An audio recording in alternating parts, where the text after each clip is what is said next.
राधे राधे, जय श्री कृष्णा। मैं सीमा सिंह आप सभी का आपके अपने चैनल चॉकलेट मम्मी पर स्वागत करती हूँ। आप सभी का दिन शुभ मंगलमय हो।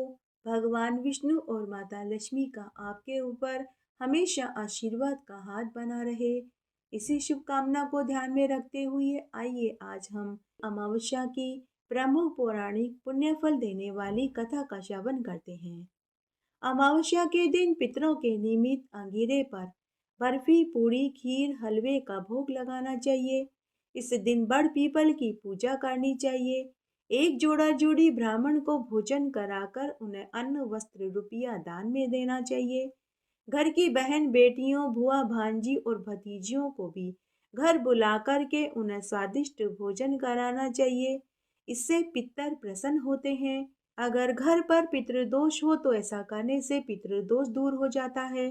अमावस्या के दिन पवित्र नदियों में स्नान करके दान अवश्य करना चाहिए तथा बड़ पीपल, ब्राह्मण के घर के चबूतरे पर, गौशाला में, पवित्र नदियों में दीप दान का अक्षय फल मिलता है। आइए अब हम एक पौराणिक कथा का श्रवण करते हैं। बहुत पुरानी बात है। एक नंदनपुर नाम का गांव था। उस गांव में एक साहूकार अपनी पत्नी और वृद्ध माता पिता के साथ रहता था। साहूकार के एक परचूनी की दुकान थी। दोनों साहूकार पति पत्नी बड़े ही धार्मिक प्रवृत्ति के थे। वे अपनी सामर्थ्य अनुसार सभी तरह के व्रत, उपवास और दान पुण्य किया करते थे। साथ ही वे अपने वृद्ध माता पिता की खूब सेवा टहल भी करते थे। उनके ऊपर पूर्वजों की असीम कृपा थी, क्योंकि वे दोनों पति पत्नी हर अमावस्या को पितरों के निमित्त भोजन बनाते, गाय, कुत्ते, कौवे और पंडित को भोजन खिलाते, बड़ पीपल की पूजा करते थे। साथ ही उस दिन बहन, बेटी, बुआ, भतीजियों को घर बुलाकर भोजन कराते थे। इस तरह उनका समय हंसी खुशी बीत रहा था। शादी के 3 साल बाद उन्हें एक बहुत सुंदर बेटी हुई। घर में खुशियां छा गई। बेटी इतनी सुंदर थी मानो शरद पूर्णिमा की उजेली चमक हो। क्योंकि उनकी बेटी पूर्णिमा के दिन हुई थी तो उन्होंने अपनी बेटी का नाम पूर्णिमा रखा। उनका समय खुशियों के साथ पंख लगाकर उड़ रहा था। लेकिन शायद कहते हैं खुशियों पर बहुत जल्दी नजर लग जाती है। उनके साथ भी ऐसा ही हुआ। एक दिन साहूकारनी अज्ञात बीमारी से चल बसी। इस गम से वृद्ध सास ससुर भी 6-6 महीनों के अंतराल में परलोक सिधार गए। पूर्णिमा अभी 2.5-3 साल की ही रही होगी। तब रिश्तेदारों व अड़ोसी पड़ोसियों के कहने पर साहूकार ने अपनी बेटी पूर्णिमा की देखभाल के लिए दूसरा विवाह कर लिया। दूसरी पत्नी ने पूर्णिमा का खूब ध्यान रखा। साहूकार ने जब देखा कि उसकी दूसरी पत्नी उसकी बेटी की अच्छी देखभाल कर रही है, तो उसने घर की तिजोरी व बक्से और घर की चाबियां अपनी दूसरी पत्नी को दे दी। इस तरह समय बीतने लगा। 2 साल बाद एक दिन, इसे संयोग ही कहें कि अमावस्या के दिन, साहूकार की दूसरी पत्नी को भी एक बेटी हुई। अमावस्या के दिन होने के कारण उन्होंने अपनी बेटी का नाम अमावस रखा। वह दिखने में सांवले रंग रूप की थी। अब दूसरी पत्नी ने अपना असली रंग दिखाना शुरू कर दिया। वह अपनी सारी ममता अपनी बेटी अमावस पर उड़ेलने लगी और पूर्णिमा को अपमानित करने लगी। घर का, बाहर का सारा कामकाज वह पूर्णिमा से कराने लगी। साहूकार ने अपनी पत्नी को बहुत समझाया कि भगवान, तुम पूर्णिमा के साथ बुरा बर्ताव मत किया करो। लेकिन उसकी दूसरी पत्नी पर अपने पति की कोई बात का असर नहीं होता था, बल्कि वह अपने पति को भी भला बुरा कहने लगी। बेचारा साहूकार मन महसूस कर रह गया। अमावस्या के बाद साहूकारनी को एक पुत्र और हुआ। घर में खुशियां ही खुशियां छा गई। साहूकार पुत्र पाकर बहुत खुश हुआ। अब पूर्णिमा अपने भाई का बहुत ध्यान रखती थी। उसे गोद में खिलाती, झूला झुलाती। इस तरह समय बीतने लगा। देखते देखते बच्चे बड़े हो गए।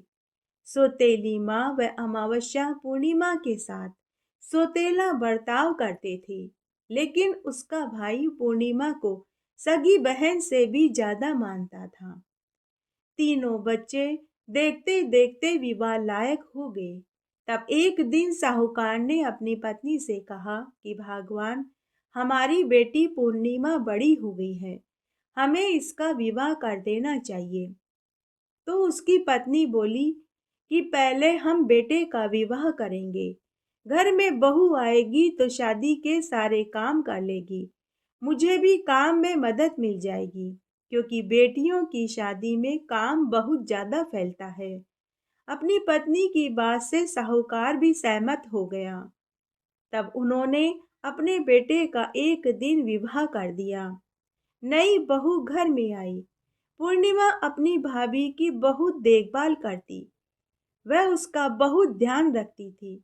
घर के हर कामकाज में भाभी की मदद करवाती।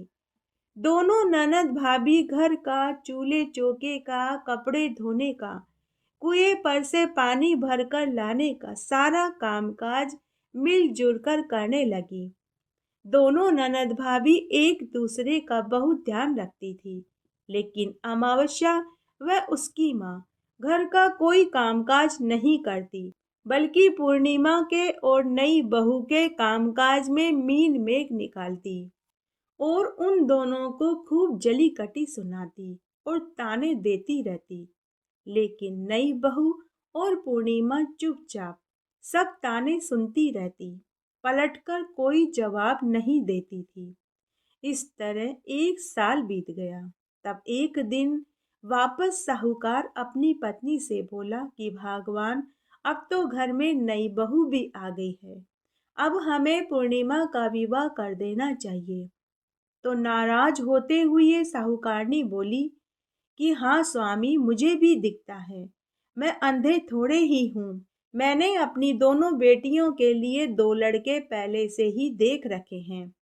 इस बार जब देव उठेंगे तो हम अपनी दोनों बेटियों का विवाह एक ही दिन कर देंगे। सौतेली माँ बड़ी ही चालाक थी। उसने पूर्णिमा के लिए गरीब से गरीब लड़का ढूंढ रखा था तथा खुद की बेटी अमावस के लिए धनी घर का लड़का ढूंढ रखा था तथा दहेज में भी उसने दो भात करे थे। खुद की लड़की के लिए खूब सारे सोने चांदी के गहने गांठे, कपड़े बर्तन खरीदे और पूर्णिमा को देने के लिए 5 बर्तन और 5 कपड़े ही खरीदे थे।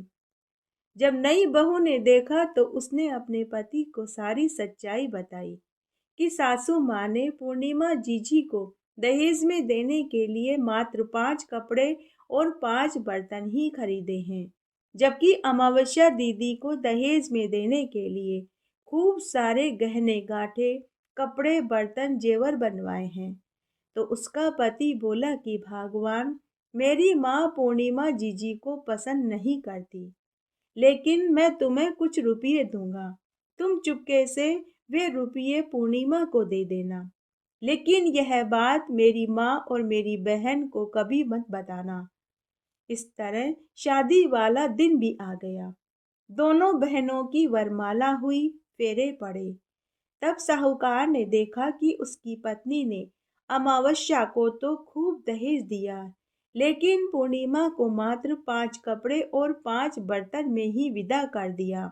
तो उसने अपनी पत्नी से इसका कारण पूछा। तो उसकी पत्नी अपने पति को ताने देती हुई बोली कि अरे, वह अभागन है, पैदा होते ही अपनी माँ को खा गई और इतने बरस तक मेरी छाती पर वह मूंग दल रही थी। उससे तो कोई शादी करने को तैयार ही नहीं था। यह तो मेरे रिश्ते का दूर का भाई था, जो मेरे समझाने बुझाने से वह पूर्णिमा से शादी करने को राजी हो गया था। उसके फेरे पड़ गए, इसे ही तुम गनीमत समझो, नहीं तो इसके भाग्य में कहाँ शादी का सुख लिखा था। पत्नी की जली कटी बातें सुनकर बेचारा साहूकार मन महसूस कर रह गया। दोनों बहनें एक ही गांव में ब्याह होकर गई थी। पूर्णिमा बड़ी ही मिलनसार स्वभाव की थी। उसने ससुराल में जाते ही अपने व्यवहार से सबका मन जीत लिया। ससुराल में जाते ही उसने चूल्हे चौके का सारा कामकाज संभाल लिया। उसके सास ससुर जेठ जेठानी ननद और पति सब उससे खुश रहते थे। लेकिन उधर अमावस्या अपने ससुराल में कोई कामकाज नहीं करती थी, जिससे उसके ससुराल में कोई भी उसे पसंद नहीं करता था। लेकिन वह दहेज में बहुत सारा सामान जेवर घाटे कपड़े गहने लाई थी, तो कोई भी उसे कुछ नहीं कह पाता था। तब एक दिन अमावस्या ने अपने घर में पूजा पाठ व भंडारे का आयोजन रखवाया। उसने पूरे गांव को बुलाया, लेकिन अपनी ही बड़ी बहन पूर्णिमा को नहीं बुलाया। तब पूर्णिमा की पड़ोसन पूर्णिमा से बोली कि बहन, तुम्हारी छोटी बहन ने कीर्तन और भंडारा रखवाया है, चलो तुम भी हमारे साथ पूजन में चलो। तो पूर्णिमा बोली कि बहन क्या बताऊं, बुराई तो करनी नहीं चाहिए, लेकिन मेरी बहन ने मुझे न्योता नहीं दिया, बिना बुलाए कैसे जाऊं। तो पड़ोसन बोली कि अरे बहन, इतने बड़े काम में तुम्हारी बहन तुम्हें बुलाना भूल गई होगी। फिर कीर्तन भजन सत्संग में जाने के लिए बुलावे की क्या आवश्यकता। जितने ज्यादा लोग सत्संग में जाते हैं, उतना ही सत्संग सफल होता है और उसका उतना ही फल मिलता है। बेचारी पूर्णिमा बड़े भोले मन की सीधे साधे स्वभाव की थी। वह भी अपनी बहन अमावस्या के घर पड़ोसन के साथ कीर्तन में पहुंच गई।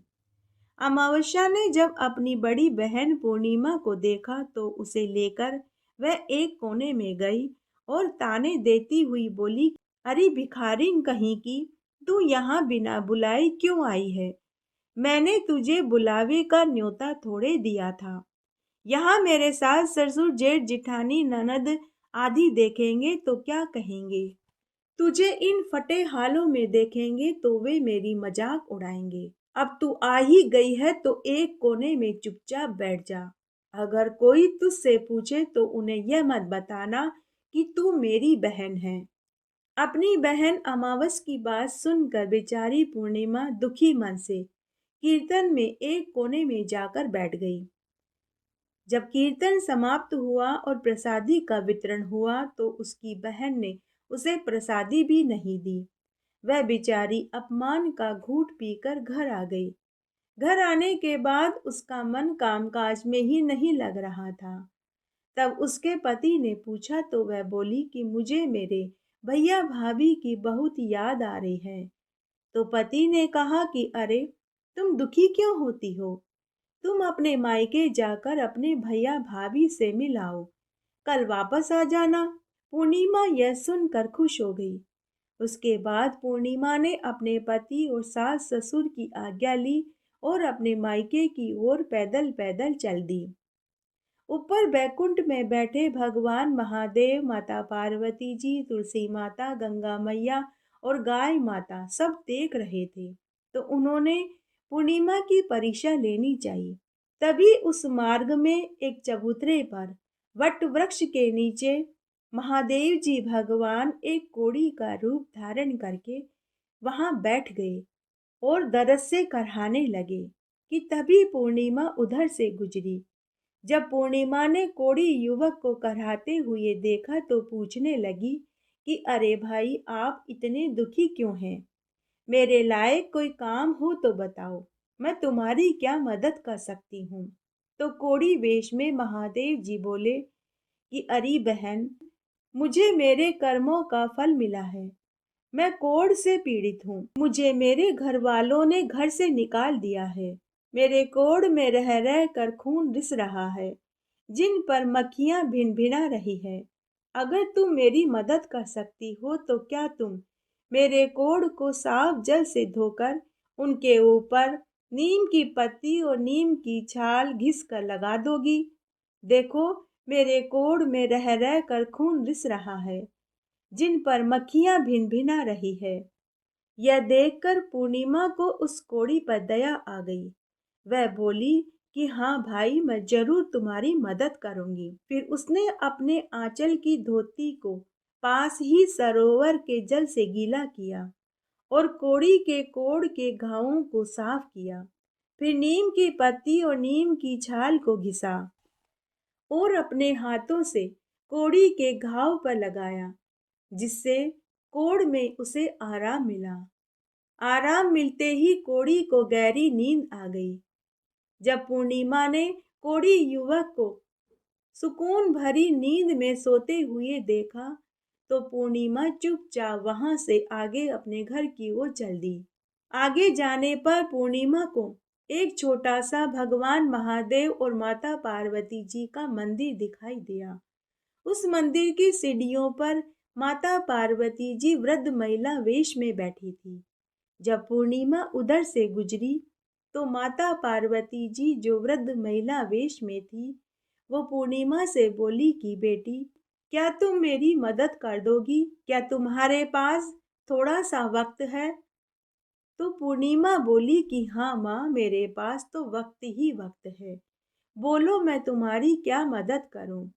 तो वृद्ध महिला बोली कि बेटी, मैं इस मंदिर की पुजारिन हूँ। रोज मंदिर की साफ सफाई करके पूजा पाठ करती हूँ, लेकिन आज मुझे बुखार है। मैं कुएं से जल भरकर लाने में असमर्थ महसूस कर रही हूँ। क्या तुम कुएं में से जल लाकर मंदिर और मंदिर की सीढ़ियों को धो दोगी, ताकि मैं पूजा और आरती कर सकूं? तो पूर्णिमा ने कहा कि हाँ माँ जी, मैं सब कर दूंगी। तब पूर्णिमा कुएं से पानी भर कर लाई। फिर उसने मंदिर को और मंदिर की सीढ़ियों को धोया, पोछा लगाया। फिर वहीं पास ही फुलवारी उगी हुई थी, जहाँ बहुत सुंदर सुंदर फूल लगे हुए थे। पूर्णिमा वहां फुलवारी में गई और वहां से फूल तोड़कर लाई। बेलपत्र, धतूरा, आंकड़ा तोड़कर लाई। उन सभी को थाली में जमाया और एक कलश में साफ जल लेकर आई और वृद्ध महिला को देती हुई बोली कि लो माँ जी, अब आप पूजन और आरती कर लो। और भी मेरे लायक कोई काम हो तो बताओ। तब वृद्ध महिला रूप में माता पार्वती जी बोली कि बेटी, दूधो नहाओ, पूतो फलो, सदा अखंड सौभाग्यवती रहो। उसके बाद पूर्णिमा आशीर्वाद लेकर अपने घर की ओर चल दी। आगे उसे तुलसी का एक सूखा पौधा और वहीं पास में एक सती साध्वी रूप में एक महिला बैठी हुई मिली। उसके बाल बिखरे हुए थे, कपड़े फटे हुए थे। वह वृद्ध महिला अपने दोनों हाथों से अपना सिर खुजा रही थी। पूर्णिमा को देखते ही वह महिला बोली कि बेटी, तू कौन है? कहाँ से आई है? आगे तुझे कहाँ जाना है? तो पूर्णिमा ने कहा कि माँ जी, मेरा नाम पूर्णिमा है। मैं अपने मायके अपने भैया भाभी से मिलने जा रही हूँ। तो तुलसी माता बोली कि बेटी, देख, मेरे सिर में जुएं पड़ गई है। क्या तू मेरे सिर की जुएं निकाल देगी? देख, यहाँ छोटा सा तुलसी का पौधा भी है। यह बिना जल के सूख रहा है। क्या तू नदी में से पानी लाकर तुलसी के पौधे को सींच देगी? भगवान तुझे इसका बहुत पुण्य फल देंगे। तो पूर्णिमा बोली कि ठीक है माँ जी, मैं सब कर दूंगी। तब वहां पास ही एक नदी बह रही थी। पूर्णिमा वहां से एक घड़ा जल लेकर आई और उसने तुलसी के पौधे को सींचा। तुलसी के पौधे को सींचते ही उस सती साध्वी सी दिखने वाली महिला के सभी उलझे हुए बाल चमत्कारी रूप से सुलझ गए।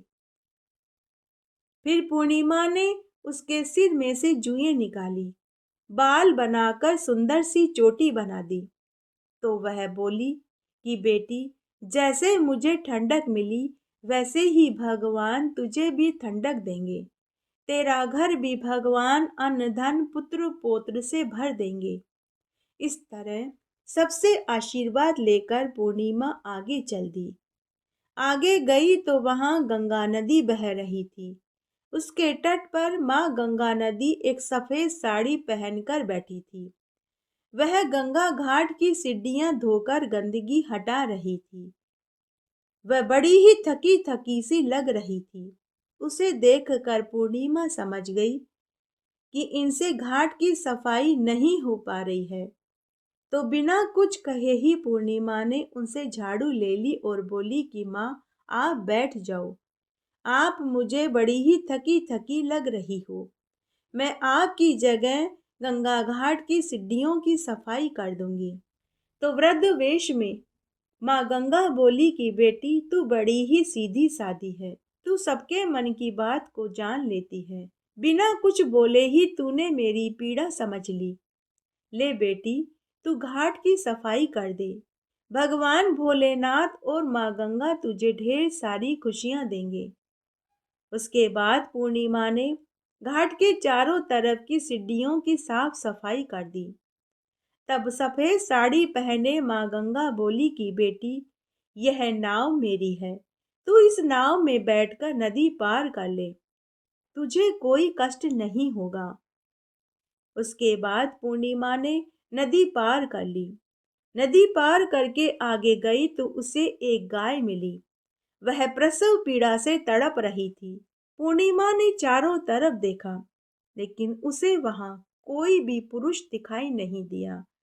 तब पूर्णिमा ने खुद गाय का प्रसव कराया। तब गाय को एक बहुत सुंदर बछड़ा पैदा हुआ।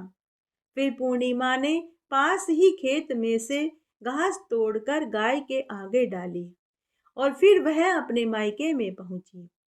उसे देखकर उसके पिता, भाई और भाभी तो बहुत खुश हुए, लेकिन सौतेली माँ ने नाक मुंह सिकोड़ लिया और बोली कि मुफ्त की रोटियां तोड़ने चली आई, करम जली करम फूटी कहीं की। लेकिन माँ के ताने सुनने की पूर्णिमा को आदत पड़ चुकी थी। भाभी ने अपनी ननद के लिए स्वादिष्ट भोजन बनाया और खिलाया और उससे खूब सारी बातें करी। इस तरह शाम हो गई। शाम को फिर दोनों ननद भाभी ने मिलकर भोजन बनाया। सब ने साथ साथ भोजन खाया और बातें करते करते ही सो गए। सुबह उठकर पूर्णिमा ने स्नान आदि किया और फिर वह अपनी माँ से बोली कि माँ, मैं अपने ससुराल जा रही हूँ। तो सौतेली माँ ने ताना देते हुए कहा कि तुझे यहाँ बुलाया ही किसने था, जो तू चली आई। मेरी बला से कल जाती आज जा, आज जाती हो तो अभी जा और फिर कभी वापस मत आना। पूर्णिमा कुछ नहीं बोली। फिर उसने अपने पिता से आशीर्वाद लिया। पिता ने अपनी बेटी को ढेरों आशीर्वाद दिए। फिर वह भैया भाभी से मिली तो भाभी ने अपनी प्यारी ननद को एक साड़ी और गुड़ एक पोटली में बांधकर दे दिया और बोली कि जीजी, यह घर आपका ही है, आप आते रहना। इस तरह पूर्णिमा पूरे एक दिन अपने मायके में रही, लेकिन उसने किसी से भी नहीं कहा कि अमावस ने उसके साथ बुरा बर्ताव किया था। मायके से विदा होकर पूर्णिमा अपने ससुराल की ओर पैदल पैदल चल दी। तब रास्ते में उसे सबसे पहले वही गाय माता मिली जिसका पूर्णिमा ने प्रसव करवाया था। पूर्णिमा को देखते ही गाय माता का वाचा फूटा। गाय माता पूर्णिमा से बोली कि बेटी, तूने मेरा प्रसव कराया, मैं तुझसे बहुत खुश हुई। मैं तुझे कुछ देना चाहती हूँ। तू मेरे खूंटे के आसपास की मिट्टी और घास फूस अपनी झोली में डाल कर के ले जा और उसे अपने घर के प्रत्येक कोने में डाल देना। तुझे तेरे कर्मों का फल अवश्य मिलेगा। तो पूर्णिमा ने ऐसा ही किया। उसने 2 मुट्ठी मिट्टी और थोड़ी सी घास फूस अपनी साड़ी की झोली में डाल लिया और फिर वह आगे चल दी। आगे उसे वही नाव मिली। वह उस नाव में बैठकर नदी पार करके किनारे पर आई तो घाट पर सफेद साड़ी में वही वृद्ध महिला वेश में गंगा माता बैठी मिली। तो उन्होंने कहा कि बेटी, तूने ऐसे समय में मेरी मदद करी जब मैं बहुत बीमार थी। बेटी, तू एक कलश में यहाँ का पानी भर कर ले जा और इस जल का छिड़काव तू अपने पूरे घर, आंगन और चौके में कर देना। भगवान तुझे तेरे अच्छे कर्मों का फल अवश्य देंगे। तब पूर्णिमा ने ऐसा ही किया। फिर वह वहां से आगे चल दी। आगे गई तो तुलसी का पौधा और वही सती साध्वी महिला मिली। इस बार तुलसी का पौधा हरा भरा हो रहा था और लहलहा रहा था, और वह साध्वी महिला भी बहुत सुंदर दिखाई दे रही थी। पूर्णिमा को देखते ही सती साध्वी रूप वाली तुलसी माता बोली कि बेटी, तूने मेरे तुलसी के पौधे को जल से सींचा और मेरे सिर की जूएं निकाली, मेरे बाल बनाए। मैं तुझे तेरे इस उपकार का बदला चुकाना चाहती हूँ। बेटी, तू मेरे तुलसी के पौधे के बीज ले जा और इन्हें ले जाकर तेरे तुलसी क्यारे में डाल देना।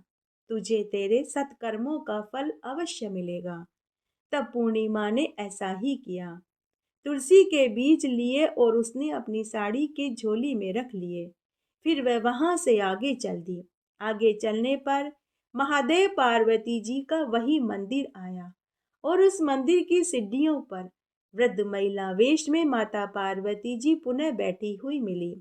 वे मानो पूर्णिमा के आने का इंतजार कर रही हो। जैसे ही उन्होंने पूर्णिमा को मंदिर के सामने से गुजर कर जाते हुए देखा तो माता पार्वती जी बोली कि बेटी, मैं तो तेरा बहुत समय से इंतजार कर रही थी। बेटी, तूने मेरी बहुत मदद करी। मैं उस कर्ज को उतारना चाहती हूँ। बेटी, तू इस मंदिर में से फूल पत्तियां बेलपत्र अपनी झोली में भर कर ले जा और उन्हें अपने घर के चारों कोनों में रख देना। तुझे तेरे अच्छे कर्मों का फल भगवान अवश्य देंगे। तब खुशी खुशी पूर्णिमा ने ऐसा ही किया और माता पार्वती जी को प्रणाम करके वापस अपने घर की ओर चल दी। आगे जाने पर उसे वट के पेड़ के नीचे चबूतरे पर वही युवक मिला जो पहले कोढ़ से पीड़ित था, लेकिन अभी वह स्वस्थ व निरोगी नजर आ रहा था। उन्हें देखकर पूर्णिमा बोली कि भाई जी, अब आपकी तबीयत कैसी है? अब तो आप स्वस्थ नजर आ रहे हैं। तो वह युवक बोला कि बहन, यह सब तुम्हारी वजह से ही संभव हुआ है, नहीं तो सभी लोग मुझे देखकर मेरा मजाक उड़ाकर जा रहे थे। कोई भी मेरे नजदीक नहीं आना चाहता था। किसी ने भी मेरी मदद नहीं करी।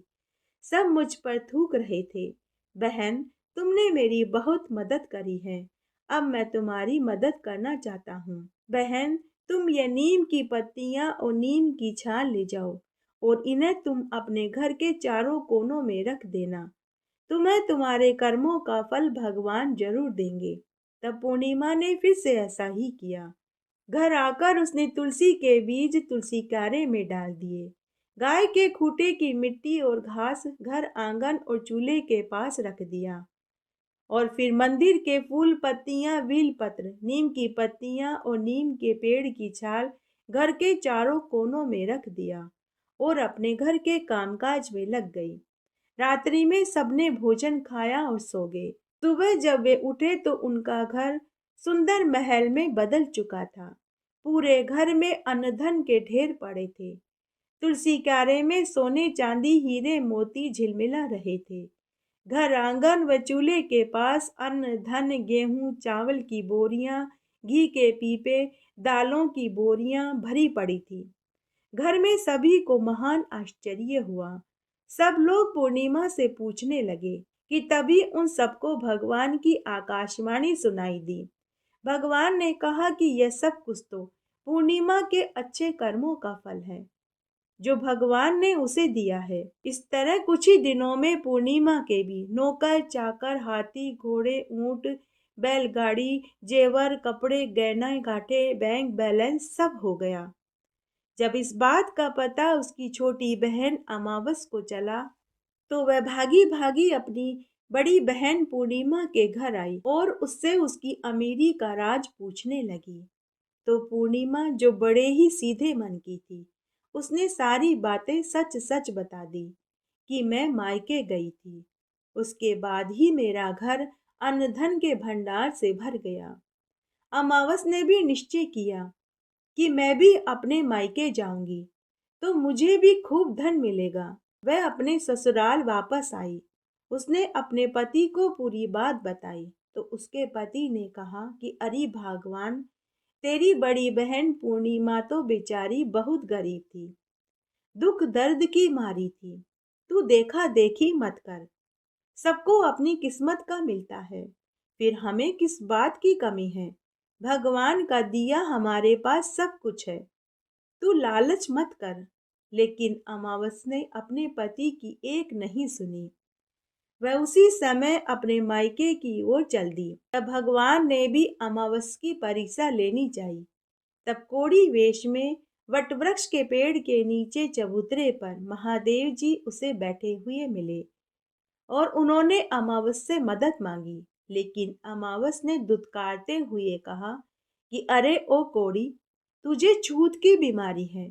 अगर मैंने तेरी मदद करी तो मुझे भी कोढ़ हो जाएगा। मुझको तो तुझे देखने से ही घिन आ रही है। और ऐसा कहकर वह आगे चल दी। आगे महादेव पार्वती जी का मंदिर आया।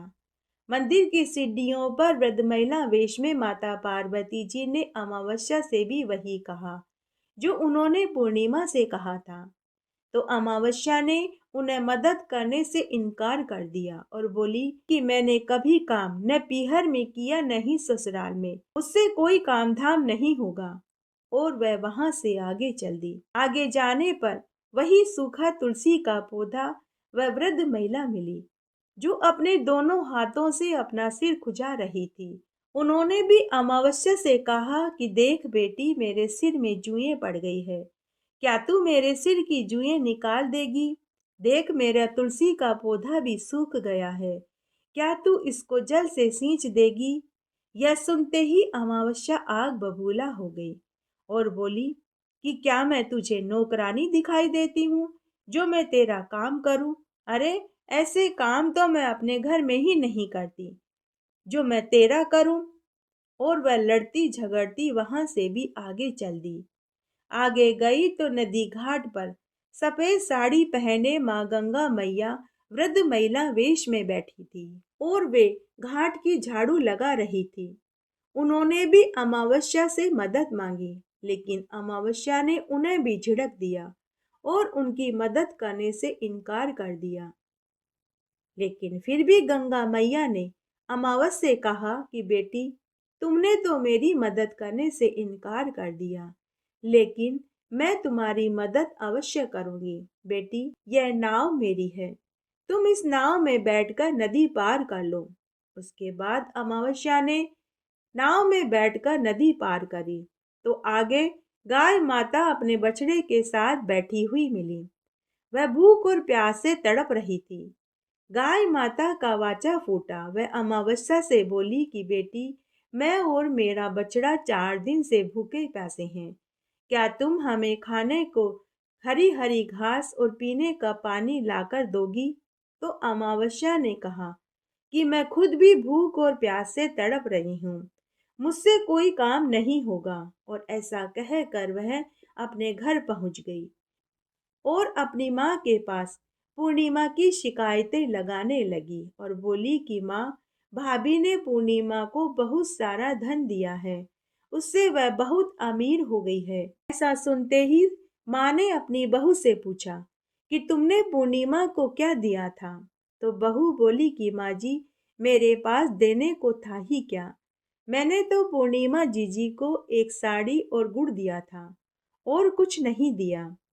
अमावस बोली कि माँ, भाभी झूठ बोलती है, इसकी भाई से कहकर पिटाई लगवाना माँ, या फिर इसे इसके मायके भिजवा दो।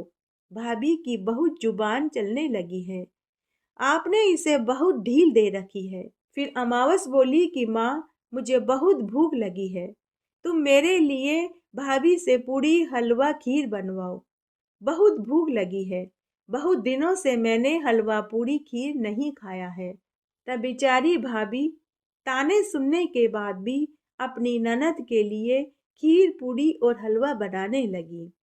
तब माँ बेटी ने भर पेट भोजन खाया और आराम करने लगी। शाम को अमावस का भाई काम करके घर लौटा तो अमावस अपने भाई से भाभी की शिकायतें लगाने लगी और बोली कि भाई, जरा भाभी को संभाल कर के रख, ऐसा न हो कि यह तेरे सिर पर नाचने लगे।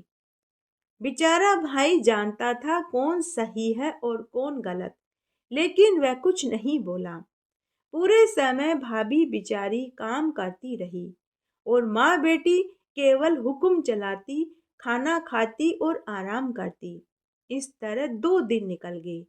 2 दिन बाद अमावस वापस घर जाने लगी तो माँ ने उसे ढेर सारे कपड़े, रुपये और गहने पोटली में बांध कर के दिए। तब अमावस अपनी माँ से बोली कि देख माँ, भाभी ने तो मुझे कुछ नहीं दिया। तब माँ ने अपनी बहू से कहा कि बहू, तू भी तो मेरी बेटी को कुछ दे। यह सुनकर भाभी खुद का बक्सा खोलकर अमावस जीजी को साड़ी देने लगी तो अमावस्या ने भाभी के बक्से में से बेशकीमती साड़ी निकाल ली और बोली कि भाभी, अगर देना है तो ये वाली साड़ी दो, नहीं तो कुछ मत दो। तब भाभी कुछ नहीं बोली और बोली कि जीजी, अगर आपको यह साड़ी पसंद है तो आप यह साड़ी रख लो। उसके बाद अमावस्या सामान की पोटली लेकर अपने घर की ओर चल दी। रास्ते में गाय और बछड़ा मिले।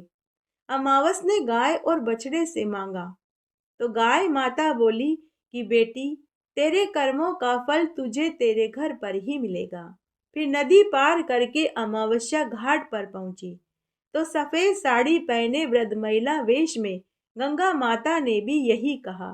फिर तुलसी माता व माता पार्वती व कोड़ी वेश में महादेव जी ने भी यही कहा कि तुझे तेरे कर्मों का फल अवश्य मिलेगा। उसके बाद अमावस्या घर पहुंची तो उसे घर में आग लगी हुई मिली। ससुराल वाले और गांव वाले आग बुझाने में लगे हुए थे। घर का सारा सामान जलकर राख के ढेर में बदल चुका था। उस रात उन सभी ने मवेशियों के बाड़े में भूखे प्यासे बैठकर के गुजारी। अमावस्या पूरी रात मन ही मन ये सोचती रही कि उसकी माँ ने उसे खूब सारे गहने, कपड़े और रुपए दिए हैं और भाभी ने भी बेशकीमती साड़ी दी है, वो तो बच गए। कैसे जैसे कुछ दिन तो आराम से गुजर जाएंगे। सुबह उठकर अमावस्या ने सबसे पहले पोटली खोल कर के देखी तो उसमें उसे कोयले भरे मिले। यह देखकर अमावस्या रोने लगी। वह भागी भागी अपनी बड़ी बहन पूर्णिमा के पास गई और अपना सारा हाल कह सुनाया और रोते रोते पूछने लगी कि बहन, तुझे तो धन मिला, लेकिन मुझे यह सब कुछ क्यों सहना पड़ा। तब पूर्णिमा ने कहा कि बहन, यह हम सबका कर्म है। जो जैसा कर्म करता है ईश्वर उसे वैसा ही फल देता है। अच्छा कर्म करने का सुफल और बुरा कर्म करने का बुरा फल भोगना ही पड़ता है। बहन, तुम सबसे मीठा बोला करो, सबकी मदद किया करो, किसी के भी दिल को ठेस मत पहुंचाना। एक न एक दिन तुम्हें भी इसका फल जरूर मिलेगा। अब अमावस्या को सद्बुद्धि प्राप्त हो चुकी थी। अब वह भी सबकी मदद करने लगी। किसी से भी वह कड़वे बोल नहीं बोलती थी। कुछ ही दिनों में उसका घर भी अन्न धन के भंडार से भर गया। हे ईश्वर, जैसे आपने पूर्णिमा की मदद करी, बाद में अमावस की करी, वैसी सबकी करना। सबका घर अन्न धन के भंडार से भर देना। कहानी कहने वाले का, सुनने वाले का और हुक्कारा भरने वाले का। बोलिए अमावस्या के देवता की जय।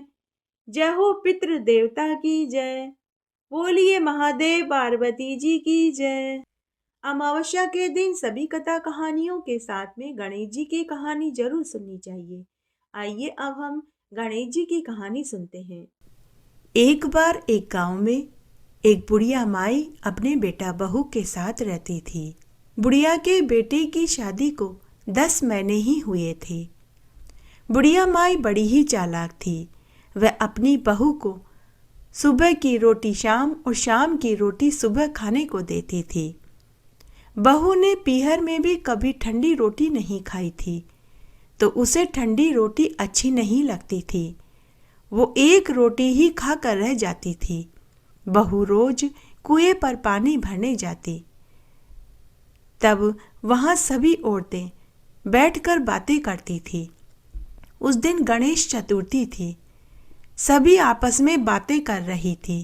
कोई कह रही थी कि आज मैंने गणेश चतुर्थी पर खीर पूड़ी बनाई, तो कोई कह रहा था कि मैंने तो पुए पकौड़ी और मालपुए बनाए, तो कोई कह रहा था कि मैंने तो स्वादिष्ट घेवर खाए हैं। बुढ़िया की बहू चुपचाप सबकी बातें सुन रही थी। तब सभी ने उससे पूछा कि अरे बहन, तुम चुप क्यों बैठी हो? तुम भी तो बताओ, तुम्हारे घर में आज क्या बना है? तो बहू बोली कि मेरी सास मुझे रोज सुबह की रोटी शाम और शाम की रोटी सुबह खाने को देती है। शादी के बाद मैंने गरम भोजन चखा ही नहीं, तो मैं क्या जानूं गरम रोटी का स्वाद क्या होता है। तब एक पड़ोसन को उसके ऊपर दया आ गई। वो बोली कि बहन, कल मैं तेरे घर आऊंगी और तुझे खाने का निमंत्रण दूंगी। कल तू मेरे घर गरम रोटी खाने आ जाना। तब दूसरे दिन पड़ोसन बहू के घर गई और उसकी सास से बोली कि माँ जी, मैंने सुहागिनें जिमाई हैं, तो आप अपनी बहू को मेरे घर भोजन करने भेज देना। तो बुढ़िया माई बोली कि ठीक है, भेज दूंगी।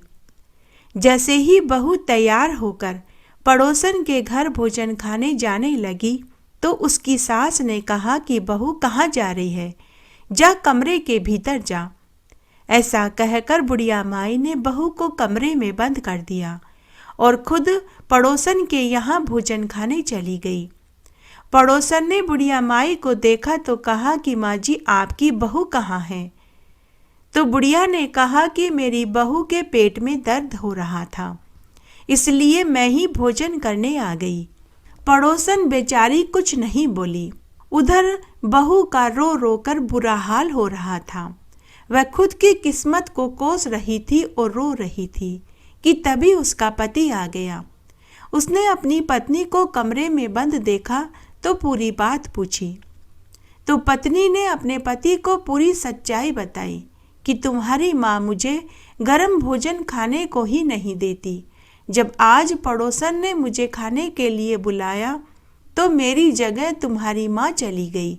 उसका पति अपनी माँ को अच्छे से जानता था, वो भी अपनी माँ से डरता था, लेकिन फिर भी उसने कुछ नहीं कहा। तब पति ने अपनी पत्नी से कहा कि कल सुबह मैं तुम्हें गरम भोजन खिलाऊंगा। तब दूसरे दिन जब उसकी माँ मंदिर चली गई तो पीछे से बेटे ने 4 रोटियां बनाई और उन 4 रोटियों का चूरमा बना करके उसमें खूब सारा घी, बूरा और खोपरा डाला और उसके 4 लड्डू बना करके अपनी पत्नी को खाने के लिए दिया। जैसे ही बुढ़िया की बहू लड्डू खाने बैठी कि दरवाजे पर सासू माँ आ गई। बहू ने 4 लड्डू खाली मटकी में डाले और पानी भरने का बहाना बना करके पनघट पर पहुंच गई, लेकिन पनघट पर उस समय बहुत भीड़ थी। बहू ने सोचा कि अगर मैं यहाँ लड्डू खाऊंगी तो ये सब मेरी सास को कह देगी। तो बहू पास ही गणेश जी के मंदिर में चली गई। वह मंदिर में बैठकर जैसे ही लड्डू खाने लगी तो गणेश भगवान की मूर्ति में से भगवान ने हाथ फैला दिया। तो गणेश भगवान ने हाथ फैलाकर बहू से लड्डू मांगा। तब बुढ़िया की बहू ने गणेश जी की हथेली पर एक लड्डू रख दिया। गणेश जी भगवान ने झट से लड्डू खा लिया। जब बहू दूसरा लड्डू खाने लगी तो गणेश भगवान ने फिर से हाथ पसार लिया। बहू ने दूसरा लड्डू भी गणेश जी की हथेली पर रख दिया। फिर बहू जब तीसरा लड्डू खाने लगी तो गणेश भगवान ने फिर से हाथ पसार लिया। बहू ने तीसरा लड्डू भी गणेश जी को खाने को दे दिया। जब बहू चौथा लड्डू खाने लगी तो गणेश भगवान ने वापस हाथ फैला लिया। तब बहू बोली कि देखो गणेश जी भगवान, घर पर मुझे मेरी सास गरम खाना खाने को नहीं देती और यहाँ पर आप मुझे खाने नहीं दे रहे। मैंने आपको 3-3 लड्डू दे दिए, लेकिन अब मैं ये चौथा लड्डू आपको खाने को नहीं दूंगी, यह तो मैं ही खाऊंगी। तब बुढ़िया की बहू चौथा लड्डू खुद खा गई। उधर गणेश भगवान का हाथ फैला हुआ ही रह गया। बहू लड्डू खाकर घर आ गई। उधर गणेश मंदिर में जैसे ही पुजारी आया और गणेश भगवान का हाथ फैला हुआ देखा तो वह मन ही मन सोचने लगा कि जरूर कोई प्रलय आने वाली है। इसीलिए गणेश भगवान ने हाथ फैला रखा है। पूरे गांव में यह खबर आग की तरह फैल गई। फिर राजा के पास भी यह खबर गई। तब राजा ने यह ऐलान करवाया कि जो भी गणेश भगवान के हाथ को सीधा कर देगा उसे 500 स्वर्ण मुद्राएं दी जाएगी।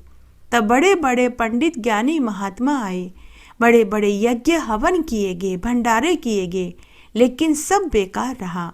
जब यह बात बुढ़िया की बहू को पता चली तो बुढ़िया की बहू अपने पति और सास से बोली कि गणेश भगवान के हाथ को मैं सीधा करवा दूंगी।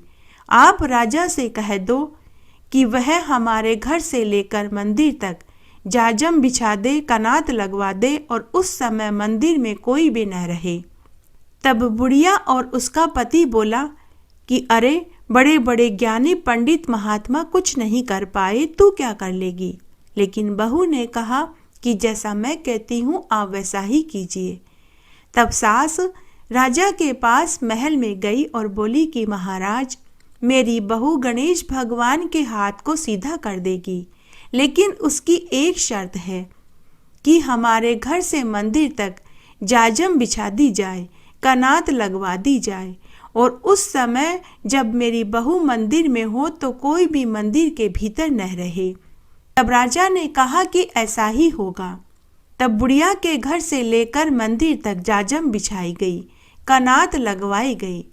लेकिन राजा ने सोचा कि छुपकर देखना चाहिए कि क्या माजरा है। तब राजा पहले से ही मंदिर में छिप कर बैठ गए। तब बहू मंदिर में आई। मंदिर में आकर उसने दरवाजा बंद कर लिया और गणेश भगवान से बोली कि देखो गणेश जी भगवान, मैंने शादी के बाद कभी गर्म भोजन नहीं खाया। मेरी सासू माँ मुझे सुबह का खाना शाम को और शाम का खाना सुबह देती है। जब पड़ोसन ने मुझे खाने का न्योता दिया तब भी मेरी जगह मेरी सास चली गई।